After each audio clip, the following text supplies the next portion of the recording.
They thought the earth itself had betrayed them. In the spring of 1829, a farmer's plow split open the soil near the Delaware-Maryland border. His horse stumbled, legs sinking into something softer than dirt.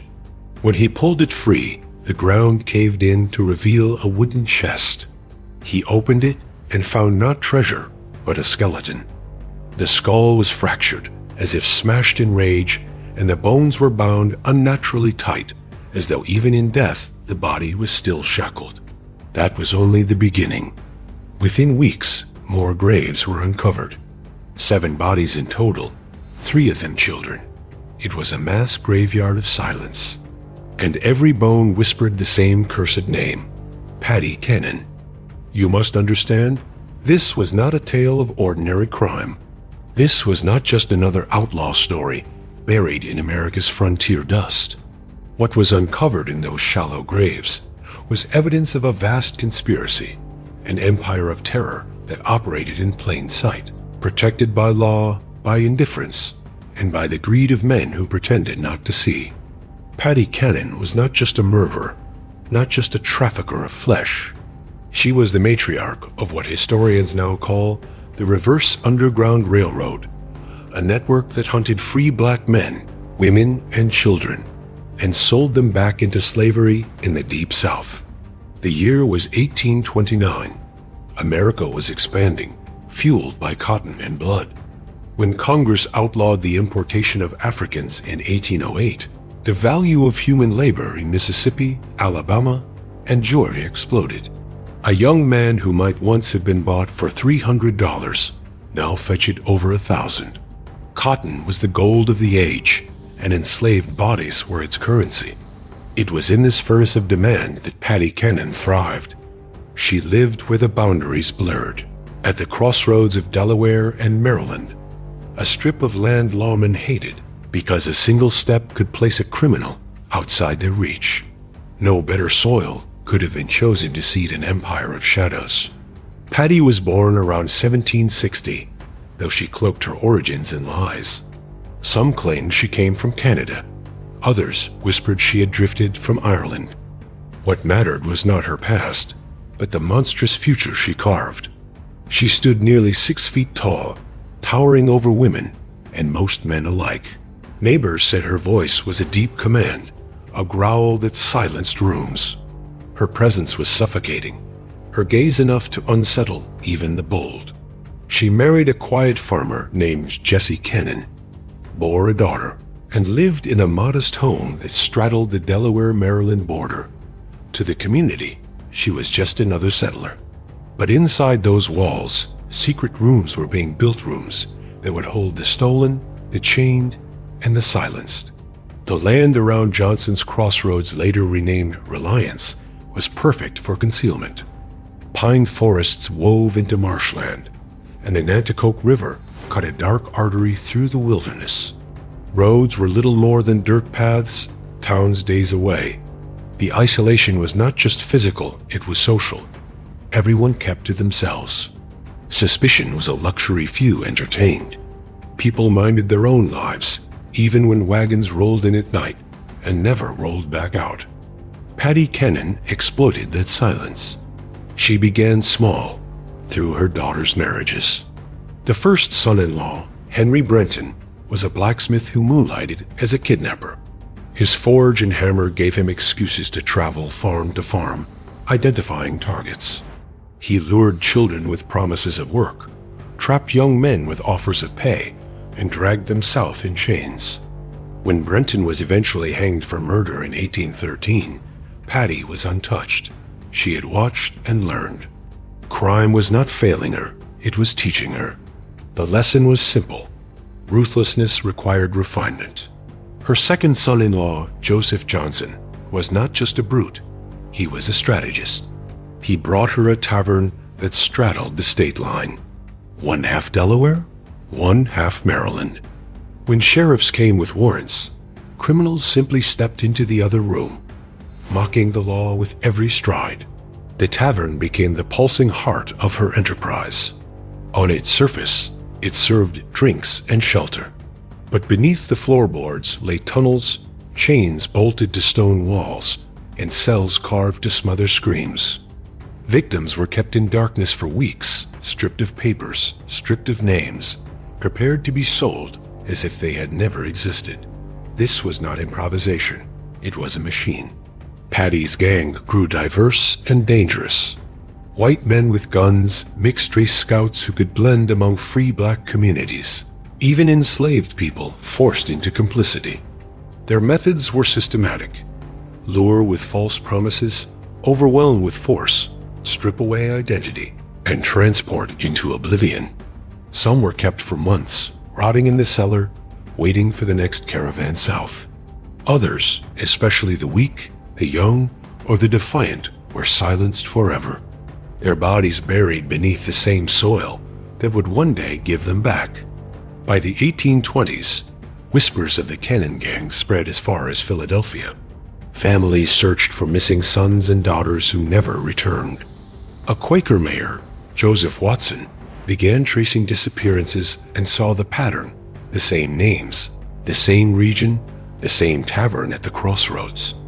But lawmen were slow, bound by jurisdiction, paralyzed by racism, indifferent to the cries of black families who held no weight in white courts.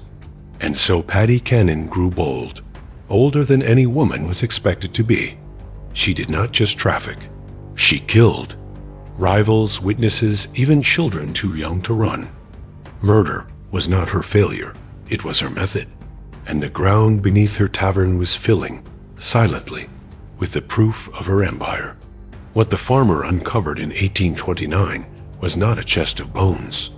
It was the coffin of America's hidden conscience, pried open by accident. For 2 decades, the reverse Underground Railroad had thrived, unpunished. But the earth does not keep secrets forever. By the 1820s, Paddy Cannon was no longer just a widow at a lonely crossroads. She had become the spider at the center of a vast web, a network, stretching from the back alleys of Philadelphia to the cotton fields of Mississippi. Her tavern was the gateway. Her family, her accomplices, her very walls all became weapons in her design. Victims vanished like breath in cold air. A free black man walking to work, a child sent to fetch water, a young woman seeking wages in a distant town, all could disappear, as though swallowed by the earth. Families would cry out, but who listened? The white lawman shrugged, the courts dismissed. Free black citizens carried papers proving their status, but papers could be torn, burned, destroyed. A new name, a fabricated history, and the victim was erased. For the buyer in Georgia or Alabama, it did not matter where the body came from, only that it was young, strong, and could be bought. Paddy Cannon's system thrived on this erasure. Victims were chained in cellars, kept in pitch blackness. Food was scarce, water fouled. Disease spread in the damp air, and moans turned to silence. For those who survived long enough, transport south was inevitable. They were stripped of their past, renamed, repackaged, sold. Lives unmade, identities burned to ash. But Paddy's cruelty was not reserved for strangers. Even within her household, fear ruled. The boy Cyrus James purchased at age 7 was raised as a slave and forced into her crimes. He became her decoy, her bait, the child who lured other children. Paddy controlled him with a calculated mixture of favor and terror. She promised him safety, then threatened him with death or sale. She told him survival was a gift she alone allowed. Imagine the torment, knowing your own hands were dragging others into the pit, while your soul drowned in guilt. This was psychological enslavement, chains of the mind more enduring than any iron shackle. The gang expanded. They recruited opportunists, white farmers who wanted quick money, free black men forced to betray their own under threat of death, merchants who asked no questions. Some neighbors turned away, others helped. In a society where greed outweighed morality, silence itself was complicity. Even local law officers were rumored to have taken bribes. Paddy's tavern became infamous, but none dared speak too loudly. The line between survival and betrayal blurred in every direction. Still, cracks began to show. In Philadelphia, Mayor Joseph Watson launched an investigation. He tracked the missing, mapped their last steps, followed whispers south to Patty Cannon's door. In 1825, a woman named Lydia Smith testified that she had been held captive for months beneath Patty's roof. She described chains sunk into stone walls, hidden rooms muffled against screams, and the ritual of renaming captives before transport. Her words painted a portrait of systematic evil, too deliberate to dismiss as chance. But evidence was not enough. Witnesses could vanish. Testimony from black survivors was discounted in white courts, and Patty had learned to silence those who threatened her. Rival slave traders, white men carrying bags of money, were invited into her tavern, plied with alcohol, then shot, robbed, and buried. Unlike the African American victims, these disappearances could not be ignored. White slave traders had partners, investors, men of influence who demanded answers. Patty, drunk on impunity, had crossed a line she could not uncross. The earth around her property was becoming a ledger of her violence. Wooden boxes carefully built to hold bodies. Chests lowered into shallow graves. Children who cried too loudly. Infants judged useless. Men who resisted too fiercely. Each silenced victim was another brick in her empire's foundation. And yet, she did not slow. She accelerated, convinced she was untouchable. Understand this. Patty Cannon's power was not just in her knives, her pistols, or her chains. It was in the indifference of the society around her. The system itself armored her. Laws written to protect property over people. Courts where a black voice was silenced before it spoke. Jurisdictions that fractured across borders. She thrived in the spaces between laws, in the blind spots of justice. She was not an aberration. She was a reflection of the world's corruption. At this point in the tale, I want you, the listener, to pause. Reflect on what you've heard.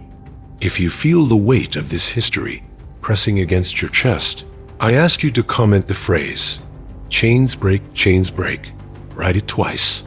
Let it be your mark, your oath, your rebellion against forgetting. And if this descent into America's hidden horror grips you like this video, share it with someone who must hear these truths and subscribe to walk further with me into the darkness. Because Patty Cannon's story is not done. The walls of her tavern still hid more bodies. The neighbors still whispered. And a boy, torn between fear and conscience, would soon betray her secrets. The soil could not hold silence forever. The graves were beginning to speak. The spring of 1829 tour opened the silence. A farmer's horse stumbled on Patty Cannon's land, breaking into the soil above a grave. The chest he unearthed held the bones of a man, his skull cracked by violence. When the authorities began to dig, the earth yielded more.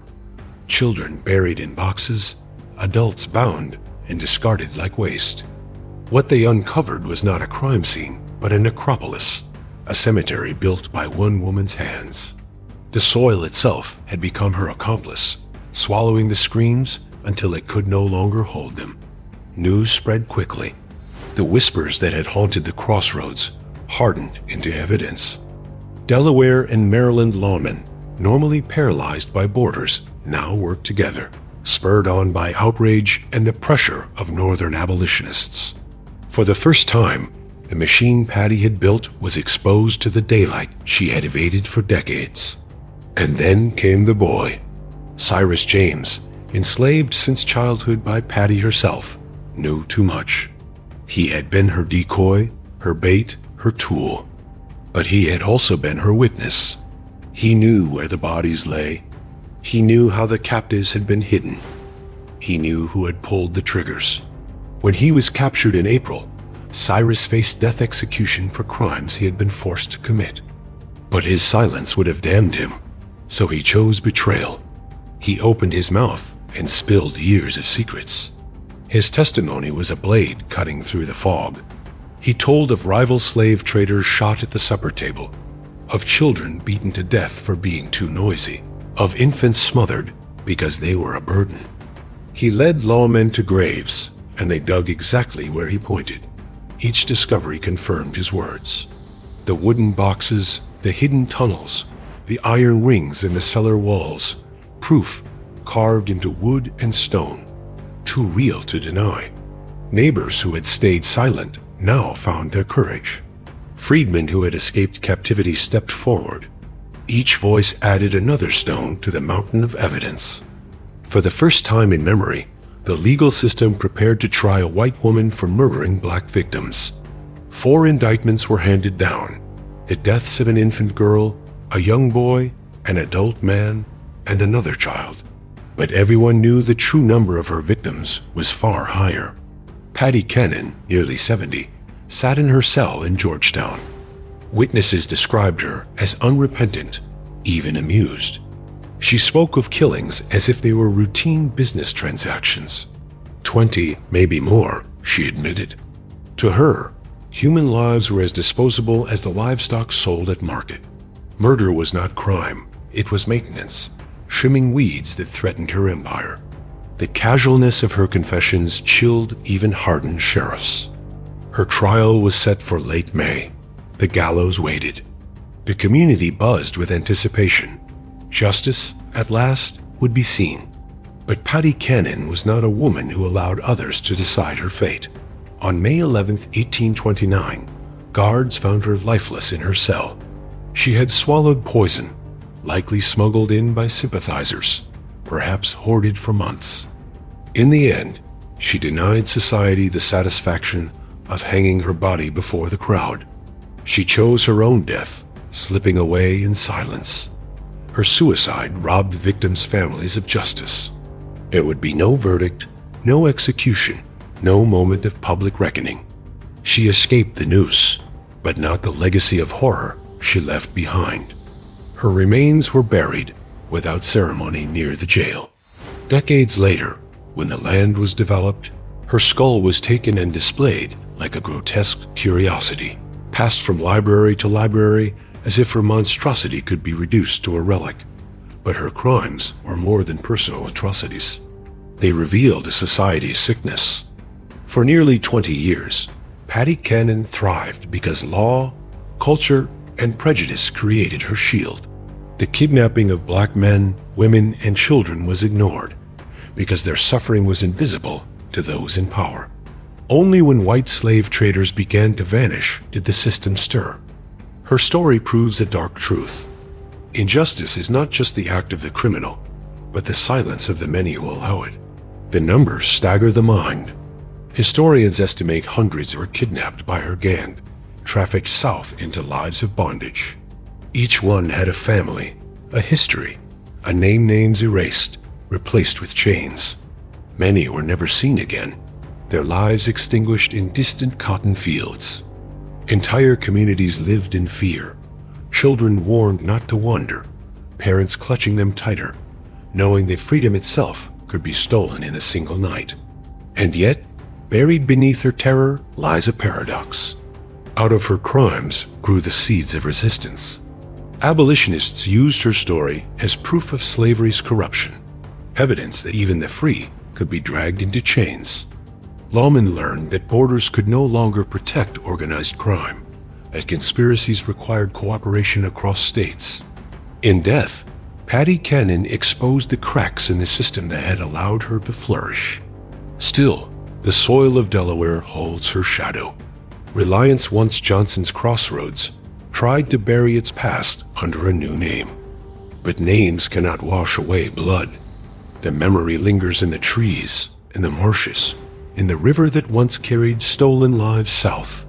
The tavern is gone, the house torn down, but the story remains a whisper in the fields, a chill in the dark. Patty Cannon was not an accident of history. She was its mirror. She was what happens when law serves wealth over justice, when silence outweighs conscience, when human beings are seen as property rather than people. Her reign ended in 1829, but the questions it raises remain. How many more crimes have been buried? How many more silences have yet to be broken? The graves unearthed near the Delaware border remind us that evil does not vanish when ignored. It festers, it spreads, until the earth itself can no longer contain it. Remember this, and remember her victims, those whose names were stolen, but whose bones forced the world to see.